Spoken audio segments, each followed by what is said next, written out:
အားလုံးမင်္ဂလာပါဆရာတော်ဆန်ဖြစ်ပါတယ်ဒီနေ့မှာပေါ့နော်အရန်ကိုချစ်ဖို့ကောင်းတဲ့ဒီ 3D လိုက်ပြပုံစကတ်ဒီဇိုင်းလေးကိုသင်ပေးသွားမှာဖြစ်ပါတယ်စနီနီယောလက်မနီယောပြောသွားမှာဖြစ်တဲ့ကြောင်းမိုးလန့်ရှင်းလို့သွားပေးပါနော်အရင်ဆုံးဆရာတော်စကတ်ပတ်တန်လေးကိုဆွဲထားပါမယ်စကတ်ပတ်တန်လေးကိုမှာပေါ့နော်ဆရာတော်နေတင်ကားနေပြီးတော့ဒဲလေးချထားပေးပါနော်ဒဲချပြီးသွားပြီဆိုလို့ရှိရင်တော့ဆရာတော်ဒီဥစ္စာလေးကိုအရှိကတော့45စင်တီမီတာ18လက်မဆိုပြီးတော့စကတ်ရှည်လေးယူထားပါမယ်ပြီးလို့ရှိရင်တော့ပေါ့နော်ဆရာတော်ဒီစကတ်ကိုအပိတ်ကလေးဘာလို့ထားမလဲဆိုရင်ပတ်တန်ကိုကူးထားမှာဖြစ်ပါတယ်ကိုကဘယ်ဘက်လို့ချင်းဘယ်ဘက်ညာဘက်လို့ချင်းညာဘက်ပေါ့နော်ဆရာတော်ဒီကဘယ်ပုံလေးမှာဖြစ်တဲ့ကြောင့်မို့ဘယ်ဘက်မှာပေါ့နော်ဆရာတော်ဘယ်လိုလိုက်လဲဆိုလို့ရှိရင်ခုလိုမျိုးလေးမြင်ဖြောင်းလေးအောက်ထိပေါ့နော်ဆွဲချလိုက်ပါတယ်ထောက်ကနေပြီးလို့ရှိရင်ပေါ့နော်အဲ့ဒီထောက်မြင်ဖြောင်းကနေဟိုဘက်ဒီဘက်ကို4စင်တီမီတာလက်မနဲ့ဆိုရင်တော့တလက်မနဲ့4စိဆိုပြီးတော့ဘာလို့လိုက်လဲဆိုရင်ဟိုဘက်ဒီဘက်ရွှေ့ပြီးတော့ဆရာတော်ကတင်မြင့်လေးနဲ့ဘာလို့လိုက်လဲဆိုရင်လမ်းပြီးတော့ဆက်လိုက်ပါတယ်နော်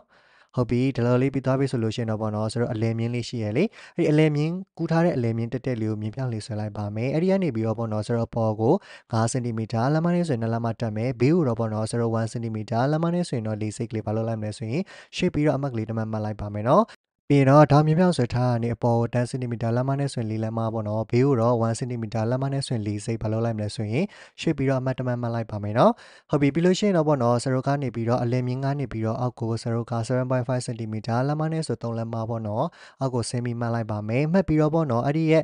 တင်မြင့်အမတ်ရဲ့ဆိုတော့အဲ့ဒီအမတ်ကလေးပေါ့နော်3မှတ်ကိုဘာလို့လိုက်မလဲဆိုလို့ရှိရင်အသေးပုံလေးပေါ်အောင်လို့ပေါ့နော်အခုဆရာဝိုက်တို့လေးဝိုက်ပေးချမှာဖြစ်ပါတယ်ခေဒါဆိုလို့ရှိရင်တော့ပေါ့နော်စနေတူတူဘယ်လိုလုပ်မလဲဆိုတာကိုတစ်ဆက်လိုက်ကြည့်ပေးပါနော်တကယ်လို့ဆရာပြောတာမရှင်းဘူးဆိုရင်ဒီဗီဒီယိုလေးကိုဆရာထက်ခါလေးကြည့်ပေးပါနော်အခုလိုလေးရပြီဆိုလို့ရှိရင်တော့ပေါ့နော်ဆရာတို့ကအဒီကခုနကတော့ကဆရာတို့1စင်တီမီတာထွက်ထားတဲ့အမှတ်ရဲ့တင်အမှတ်ကလေးရဲ့ကိုအခုဆရာဆက်လို့လေးဘာလို့လိုက်မလဲဆိုရင်ပေတန်လေးနဲ့လက်ဆက်လိုက်ပါနော်လက်ဆက်ပြီးသွားပြီဆိုလို့ရှိရင်တော့ဆရာတို့ဒီအခုဆရာပြနေတဲ့ပတ်ပတ်လေးဒီနံပါတ်1ဆိုပြီးတော့မှတ်လိုက်ပါမှတ်ပြီးတော့ပေါ့နော်အဲ့ဒီအချမ်းလေးကိုဆရာကနေပြီးတော့နှစ်ချမ်းစာဖြစ်တဲ့အတွက်ကြောင့်မို့စက္ကူနှစ်ခုကိုအခုဆရာတင်လို့လေးတင်လိုက်ပါနော်တင်ပြီးတော့ဘာလို့လိုက်မလဲဆိုရင်ဒါလေးကိုဆရာတို့ပေါ့နော် link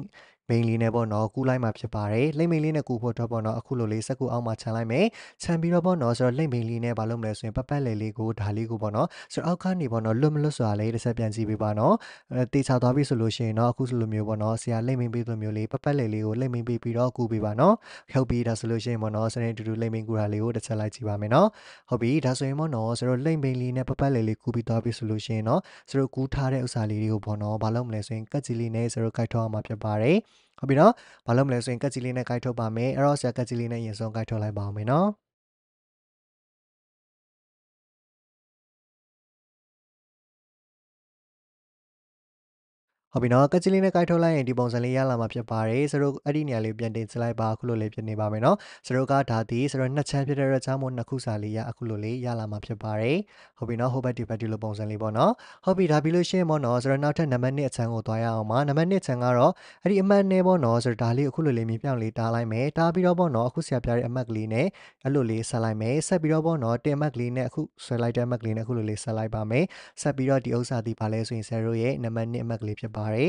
ဒီဥစ္စာကလည်း0ဟိုဘက်ဒီဘက်နှစ်ခုဖြစ်မှာဖြစ်တဲ့ကြောင့်မို့0စက်ကူကိုနှစ်ထပ်လေးထပ်ပြီးတော့လိမ့်မိန်လေးဆရာကူသလိုလေးကူပြီးတော့မလုပ်မလဲဆိုရင်ကက်စီလေးနဲ့ကြိုက်ထုံမှာဖြစ်ပါတယ်ဟုတ်ပြီဒါဆိုရင်ပေါ့နော်ဇရင်တူတူအဆုံးထိလိုက်ကြည့်ကြအောင်ပါနော်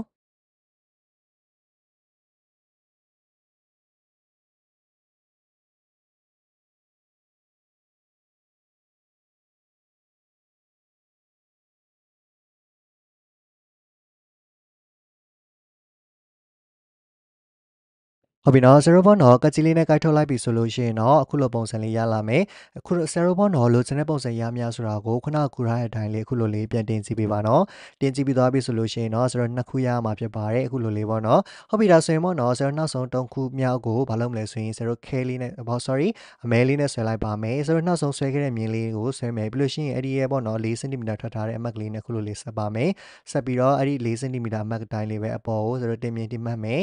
ငှက်ပြီးတော့အဲ့ဒီဥစ္စာအချမ်းလေးဒီဘာလဲဆိုလို့ရှိရင်0ရဲ့3စင်တီမီတာ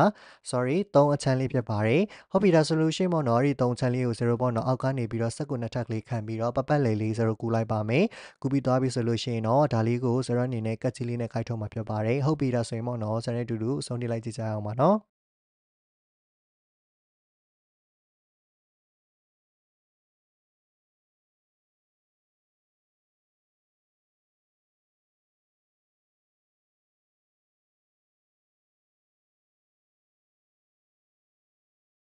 ဟုတ်ပြီနော်ဒါဆိုရင်ပေါ့နော်0စုစုပေါင်းဆွဲလိုက်တာဒီဘယ်နှချမ်းလဲဆိုလို့ရှိရင်3ချမ်းပေါ့နော်1နဲ့3ဆိုပြီးချမ်းလိုက်တယ်နှစ်ဖက်ဖြစ်တဲ့အတွက်ကြောင့်မို့စုစုပေါင်း6ခုရမှာဖြစ်ပါတယ်အဲ့တော့ပေါ့နော်0ကဒီမှာ2233ပေါ့နော်အခုလိုမျိုးလေးပေါ့နော်123လေးကိုတစ်ချမ်းစီအခုလိုလေးထားလိုက်မယ်ထားပြီးတော့ပေါ့နော်အခုဆရာတင်ပြသလိုမျိုးလေးပေါ့နော်2ကိုလည်းအခုလိုလေးသွားတင်မယ်တင်ပြီးတော့ဒီနှစ်ခုလေးကိုအခုဆရာပြသလိုလေးပေါ့နော်ဆက်ရမှာဖြစ်ပါတယ်โอเคဒါဆိုလို့ရှိရင်စနေတူတူဆက်တာလေးကိုတစ်ချက်လိုက်ကြည့်ပေးပါနော်ဟုတ်ပြီဒါဆိုရင်1နဲ့2နဲ့ကို0ခုလိုဆက်ပြီးသွားပြီဆိုလို့ရှိရင်တော့ပေါ့နော်0ကျန်နဲ့3ကိုလည်းခုလိုလေးလာဆက်မှာဖြစ်ပါတယ်တွေ့လားမသိဘူးเนาะစက်တာလေးကိုပေါ့နော်ဆိုတော့မှင်လေးနဲ့ဘာလုံးပြမလဲဆိုရင်ဆွဲပြအောင်မယ်เนาะဆရာဘလို့ဆက်လိုက်တာလည်းမသိပါဆိုလို့เนาะဟုတ်ပြီဒါဆိုလို့ရှိရင်တော့ပေါ့နော်ဆိုတော့ဒီလိုမျိုးလေးဘာလုံးမလဲဆိုရင်ဆက်ပါမယ်ဆက်ပြီးသွားပြီဆိုလို့ရှိရင်တော့ဆိုတော့အားလုံးမြင်အောင်လို့ပေါ့နော်ဆရာဘောပင်လေးနဲ့ဒါလေးကိုတားပြပါမယ်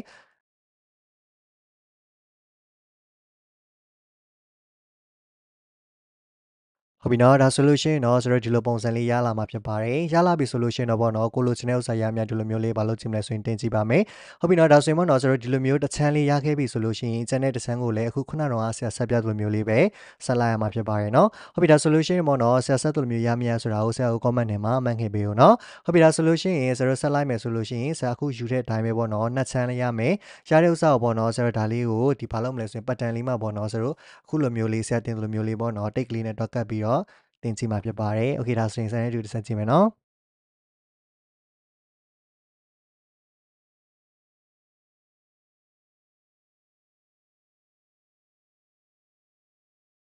ဟုတ်ပြီပေါ့နော်အခုဆိုရင်တော့ဆရာတို့လိုချင်နေတယ်ပေါ့နော်ဒီလိပ်ပြ 3D ပုံစံလေးကပုံစံလေးထွက်ခဲ့ပြီပေါ့နော်ဆရာတို့လိပ်ပြပုံအနားမှာပေါ့နော်ဆရာတို့ကနေပြီးတော့မလုပ်မလဲဆိုရင်3ပုံပုံရမယ်ပေါ့နော်နံပါတ်1ချမ်းကိုဘယ်နှပုံပုံမလဲဆိုရင်3ပုံပုံမှာဖြစ်ပါတယ်3ပုံပုံပြီးတော့ပေါ့နော်ဆရာခုဆွဲပြလိုမျိုးလေးဘောပင်လေးနဲ့ဘာလုပ်လိုက်မလဲဆိုရင်3ပုံလေးကိုတားလိုက်မယ်ပေါ့နော်တားပြီးတော့ဒါလေးကိုဆရာတို့ကနေပြီးတော့ခွဲကားလုပ်မှာဖြစ်ပါတယ်ဟုတ်ပြီနော်ဒါဆိုရင်စုံမတော့ဆရာ3ပုံလေးပုံလိုက်ပါမယ်နော်3ပုံပုံပြီးသွားလို့ရှိရင်တော့ဆရာတို့ပေတန်လေးနဲ့ဘာလုပ်မလဲဆိုရင်မြင်းလေးတားမယ်ဟုတ်ပြီနော်ပေတန်လေးနဲ့ဘာလုပ်မလဲဆိုရင်မြင်းလေးတားပြီးတော့ပေါ့နော်ဆိုတော့ဒါလေးကိုကတ်ချီလေးနဲ့ခွဲကားလုပ်မှာဖြစ်ပါတယ်ဟုတ်ပြီနော်ကတ်ချီလေးနဲ့ဆိုတော့ဘယ်လိုခွဲကားလုပ်မလဲဆိုရင်အခုလိုမျိုးလေးပေါ့နော်ခွဲကားလုပ်ပြီးတော့အရင်ဆုံးဘာလုပ်မလဲဆိုလို့ရှိရင်ဆိုတော့စက်ကူလေးတွေကိုကိုက်လိုက်မယ်ပေါ့နော်ကိုက်ပြီးတဲ့အချိန်မှာပေါ့နော်ဆိုတော့ဒါလေးကိုစက်ကူလာစားထိုးပြီးတော့ခွဲကားလုပ်မှာဖြစ်ပါတယ်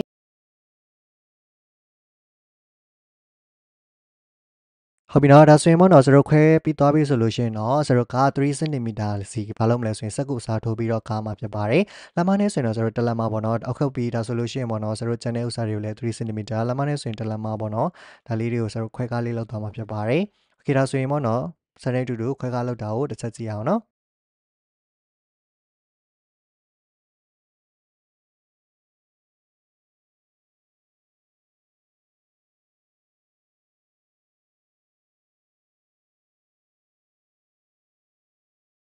ဟုတ်ပြီပေါ့နော်ခွဲကားလေးတွေလုပ်ပြီးသွားပြီဆိုလို့ရှိရင်တော့အဖက်ထိတ်နဲ့ဒီနာထိတ်ကလေးနဲ့ကို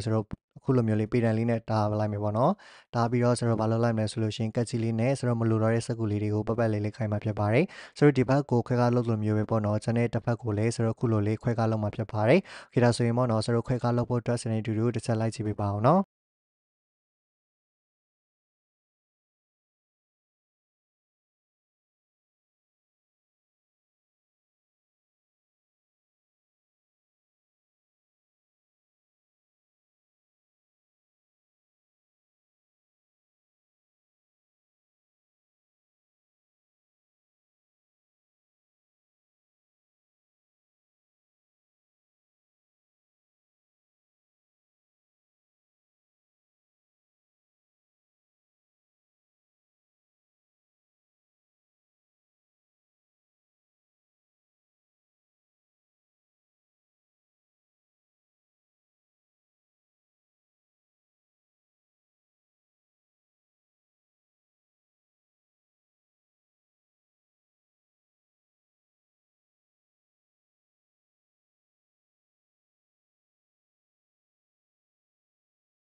ပြီးလို့ရှိရင်တော့ပေါ့နော်တောက်ကလေးတွေကိုဘာလုပ်မလဲဆိုရင်6ရမှာဖြစ်တဲ့အတွက်ကြောင့်မို့ဒါလေးကိုပေါ့နော်ချုပ်တဲ့ပုံစံလေးဖြစ်အောင်လို့ဘာလုပ်လိုက်မလဲဆိုလို့ရှိရင်တိတ်ကလေးနဲ့ခတ်ပြလိုက်ပါမယ်ပိတ်စာကိုက်တဲ့အချိန်မှာတော့ပေါ့နော်ဒီတောက်လေးကိုပြန်ဖြတ်ပြီးတော့ကိုက်ပြရမှာဖြစ်ပါတယ်နော်ဟုတ်ပြီဒါဆိုလို့ရှိရင်ပေါ့နော်တူတူတစ်ဆက်လိုက်ကြည့်ပါမယ်နော်